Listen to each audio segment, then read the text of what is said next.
Thus, corals are born from the marriage of algae and shells. Coral reefs cover less than 1% of the ocean floor, but they provide a habitat for thousands of species of fish, mollusks, and algae. The equilibrium of every ocean depends on them.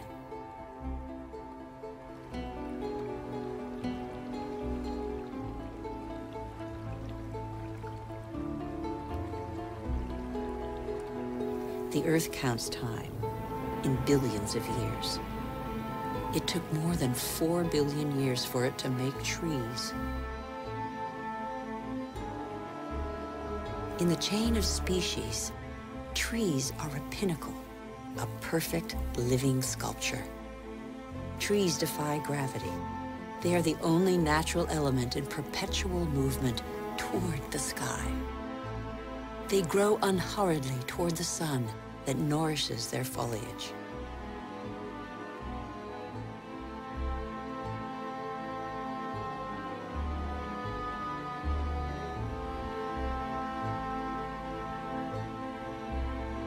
They have inherited from those minuscule cyanobacteria the power to capture light's energy.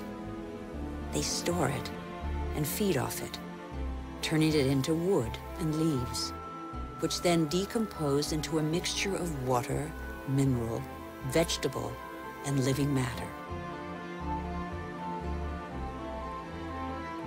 And so, gradually, soils are formed.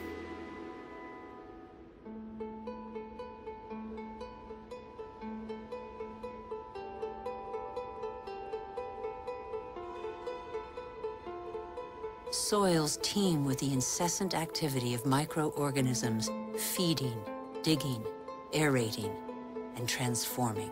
They make the humus, the fertile layer to which all life on land is linked.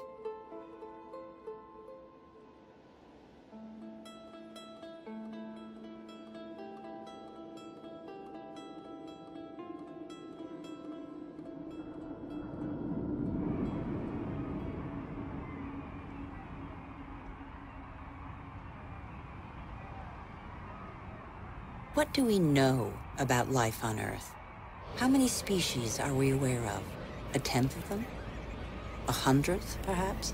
What do we know about the bonds that link them?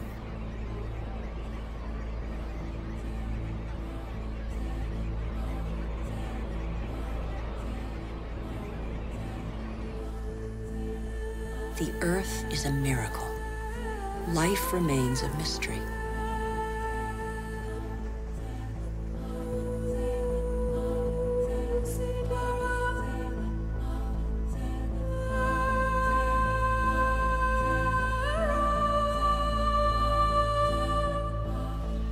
Families of animals form, united by customs and rituals that are handed down through the generations.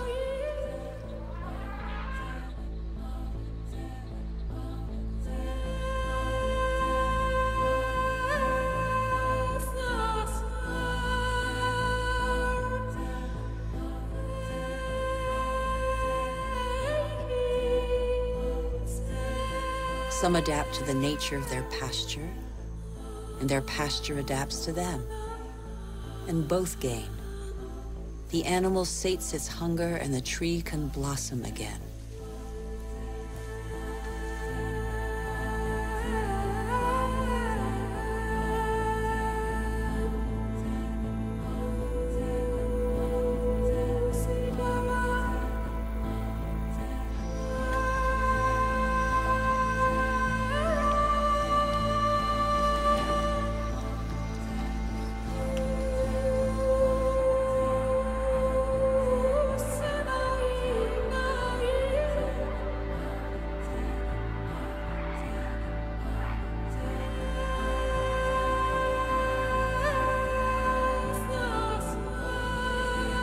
In the great adventure of life on Earth, every species has a role to play. Every species has its place. None is futile or harmful. They all balance out.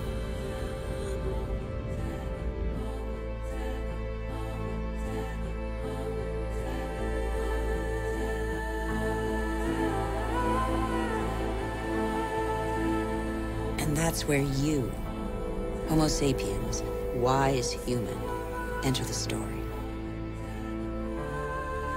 You benefit from a fabulous 4-billion-year-old legacy bequeathed by the Earth.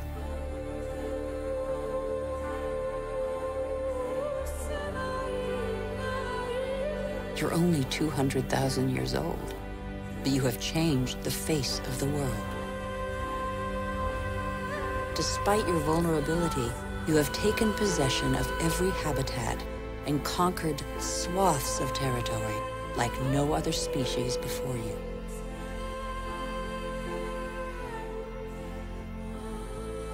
After 180,000 nomadic years, and thanks to a more clement climate, humans settled down. They no longer depended on hunting for survival. They chose to live in wet environments that abounded in fish, game, and wild plants, there where land, water, and life combine.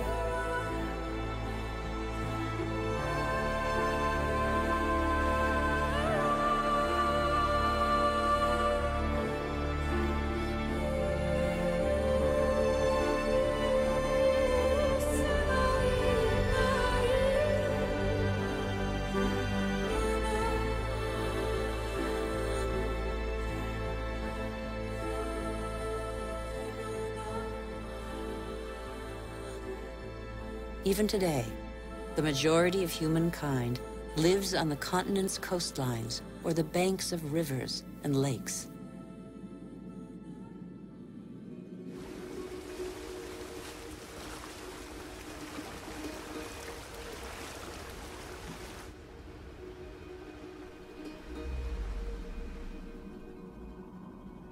Across the planet, 1 person in 4 lives as humankind did 6,000 years ago. Their only energy, that which nature provides, season after season. It's the way of life of 1.5 billion people, more than the combined population of all the wealthy nations.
But life expectancy is short, and hard labor takes its toll.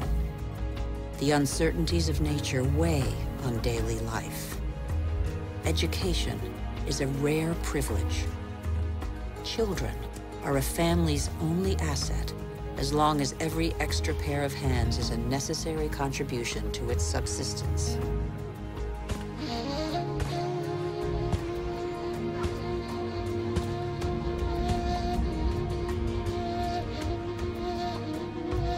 Humanity's genius is to have always had a sense of its weakness.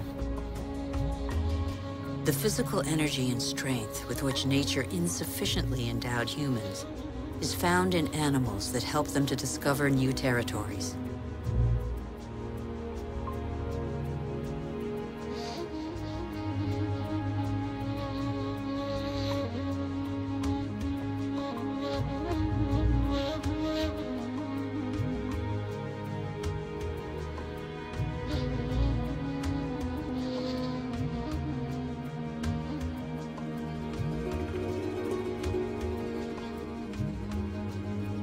But how can you conquer the world on an empty stomach? The invention of agriculture turned our history on end. It was less than 10,000 years ago. agriculture was our first great revolution.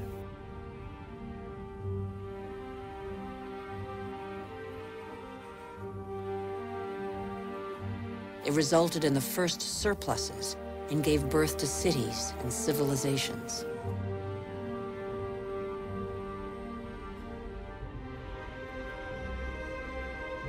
The memory of thousands of years scrabbling for food faded. Having made grain the yeast of life, we multiplied the number of varieties and learned to adapt them to our soils and climates.